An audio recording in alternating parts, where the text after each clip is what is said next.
It is Thursday, March 25th here in Draft Shark Studios in sunny and warm Rochester, New York. It's the kind of day Jared wants to waste on the golf course, but I would rather spend it doing podcasts and projections. This is the 10th Quick Hit Pod in our Dynasty Prospect Scouting Report series. I'm your host, Matt Schauf. With me, as always, is Jared Smola, and we're on now up to 15 Dynasty Prospect Scouting Reports on DraftSharks.com. Every single one is free to read. We will keep on stacking them right up until the NFL draft. You can check out every one of the accompanying podcasts by subscribing to the Draft Sharks YouTube channel and or any of our podcast feeds. Today rounds out the Alabama trifecta with one of the biggest names and smallest bodies in this year's class. It's Heisman winning wideout DeVonta Smith. Jared, give me the background on this unicorn.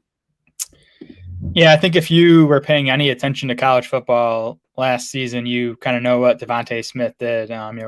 Really one of the biggest seasons we've ever seen from a college wide receiver. He finished with 117 catches, 1,856 receiving yards, 23 receiving touchdowns. That was the sixth most yards and the fifth most receiving touchdowns ever in NCAA history. Obviously had huge market shares with those numbers, 36% of Alabama's catches, 40% of the receiving yards, 55% of the receiving touchdowns. Huge numbers, and numbers we don't really see at Alabama just because they're usually so stacked with talent. Now, DeVonta Smith did benefit from Jalen Waddle, who is going to be a first-round pick next month.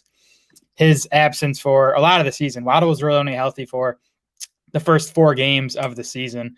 But Smith still posted massive numbers in those 4 games with Waddle. He averaged 9.5 catches, 121 yards, and 1 touchdown in those 4 games. His market share is in those 4 games, 40% of the catches, 31% of the yards, and 33% of the touchdowns. So, he wouldn't have had as big a season, I'm sure, if Waddle stayed healthy, but it still would have been a huge, huge season. As you mentioned, Smith became the first wide receiver to win the Heisman since Desmond Howard back in 1991. Now, detractors will point to the fact that, Smith was a 4th-year senior last year. We prefer these guys to come out early. But I don't know. I think his 2019 junior season was just as impressive as last year because it came alongside Jalen Waddle plus Jerry Jeudy plus Henry Ruggs, 2 guys who were first-round picks last year. Smith led that Alabama team in yards with 1,256 and receiving touchdowns with 14. He finished second to Jerry Jeudy in catches with 68. The market shares that year for Smith, 24% of the receptions, 28% of the yards, 29% of the touchdowns. So not huge shares, but when you put it into context that he's playing with 3 other NFLers or future NFLers, I think, again, I think 2019 was nearly or as impressive as 2020. Smith didn't really break out until that 2019 season, though. 2018 as a sophomore, he finished behind Jeudy, Ruggs, Waddle, and Irv Smith in catches that season for that Alabama team, and then only caught 8 balls as a freshman back in 2017. So, we got 2 big seasons of production from Smith at Alabama.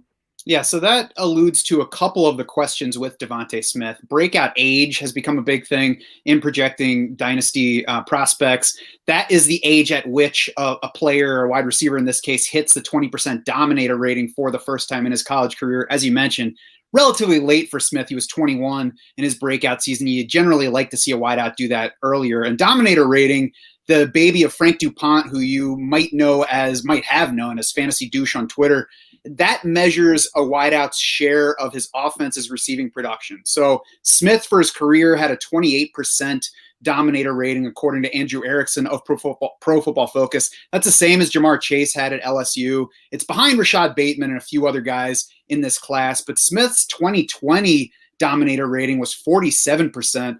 It was the 4th best single season mark of any player in this class. He did beat Jerry Jeudy, Henry Ruggs, and Jalen Waddle in dominator in that 2019 season that you already mentioned. So I think we'll get more into stuff like that as we get into the fantasy outlook section in the end. But, there is a little bit to question with DeVonta Smith, which we'll get to. First, let's get into the film review. And Jared, what did you see when you watched him on tape?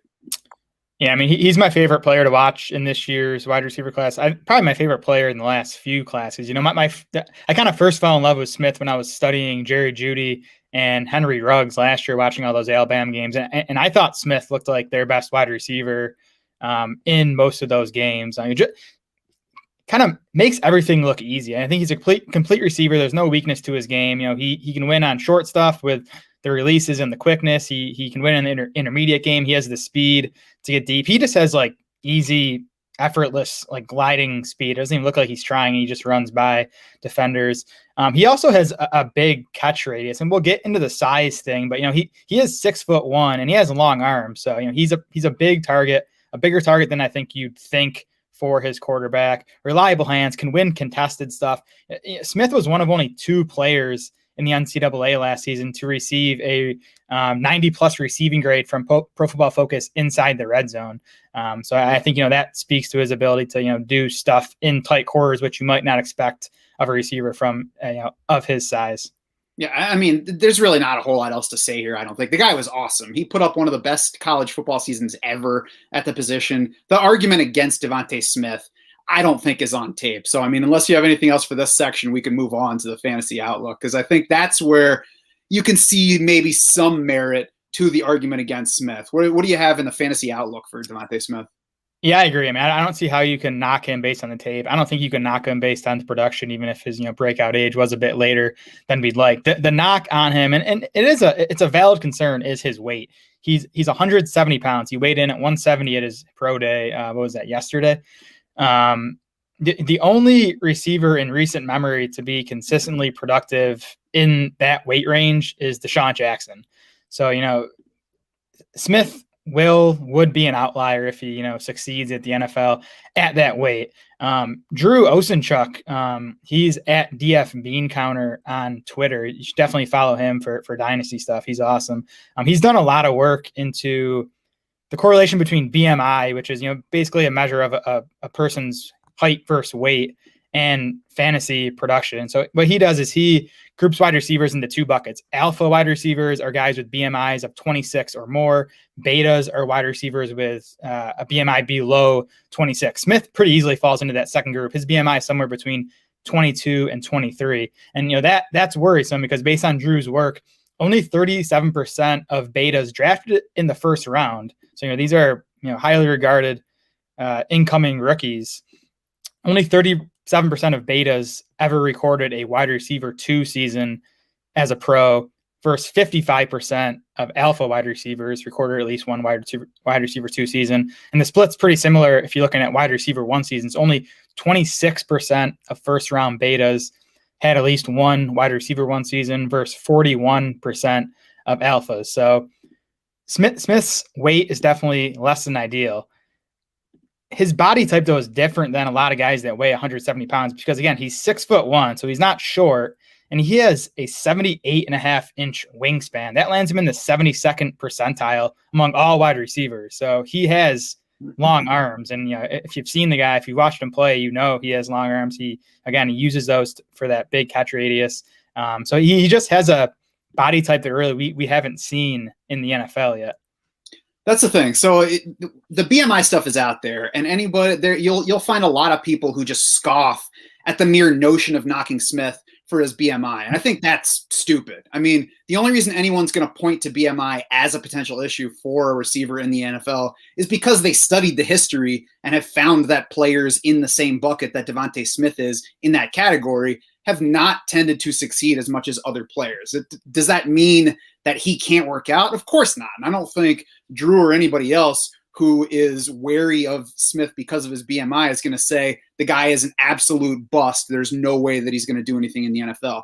That said, there are outliers all the time. Betting regularly on outliers isn't a smart strategy, so I can understand saying, I'm just going to stay away from the outlier because that's a safer way to go. But the other hand is, if you never take a shot on an outlier, then you're going to limit your upside on your fantasy roster, whatever format you're playing. So if you're looking at how skinny DeVonta Smith is and just saying he's not going to be able to put up big NFL numbers because he's too skinny and he's going to get manhandled by NFL corners, I don't think that's a valid concern, because the NFL has engineered its rules to make that extremely difficult to do, at least on a consistent basis. The rules work against, bigger corners pushing around smaller receivers. The NFL wants receiving production. So I wouldn't plan on that, and I would bet on DeVonta Smith's NFL coaches being able to scheme him to get open if that becomes an issue, and helping him add weight if that's possible for his body.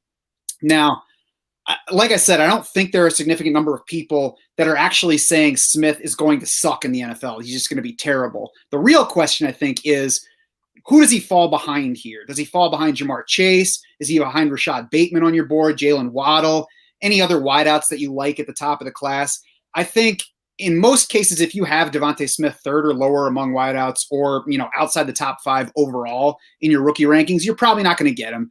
That's okay to me if you prefer Rashad Bateman. I mean, Bateman does beat him in career dominator, as I mentioned before. Bateman beats him in breakout age. He was a market share winner. So Bateman's a good prospect as well. If you want Rashad Bateman over DeVonta Smith, that's fine. Jamar Chase seems like the near consensus as like the safest wideout in this class. Safest. Nobody's 100%, but he looks like the consensus safest wideout in this class. So beyond those two guys, I think I'm going to go ahead and bet on DeVonta Smith being an outlier, especially if, I don't know if it's fair to say it's a floor, but if the starting point is that he's Deshaun Jackson in the NFL, I'll take that he is a slower Deshaun Jackson with a more refined and maybe more well-rounded game.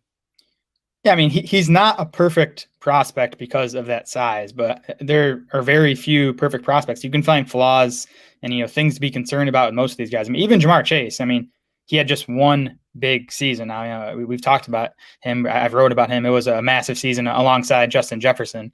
But yeah, for me, it's Chase 1, Smith 2. Now, Bateman is closer to Smith than I thought he was going to be when I started this process. To me, Smith and Bateman are in the same tier.